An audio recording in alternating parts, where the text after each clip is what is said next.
მოგესალმებით ძვირფასო მორწმუნეებო, მოგილოცავ ყურბან ბაირამის ამ ბრწყინვალე დღესასწაულს.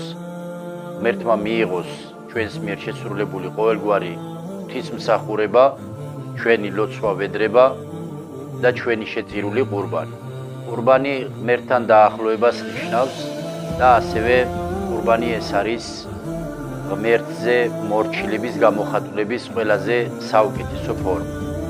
უზენაესი ალლაჰი ჩვენ ყურანში გვამცნობს, ალლაჰს არ სჭირდება თქვენი ყურბნის არც ხორცი და არც სისხლი. თქვენი მორჩილება არის მთავარი.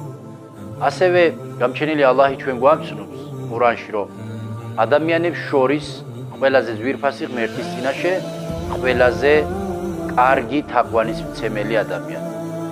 ამიტომ ეს არის ჩვენი თაყვანისცემის საუკეთესო ფორმა, აქტი, რომელსაც ალლაჰის წინაშე ვასრულებთ ჩვენ. კიდევ ერთხელ ილოცავთ, გისურვებთ წინსვლას, წარმატებებს, ღვაუბარაქას, ჯანმრთელობას და ბედნიერ ცხოვრებას. მშვიდობა ყოფილიყოს ჩვენს ოჯახებში, ჩვენს ქვეყანაში და სრულიად მსოფლიოში.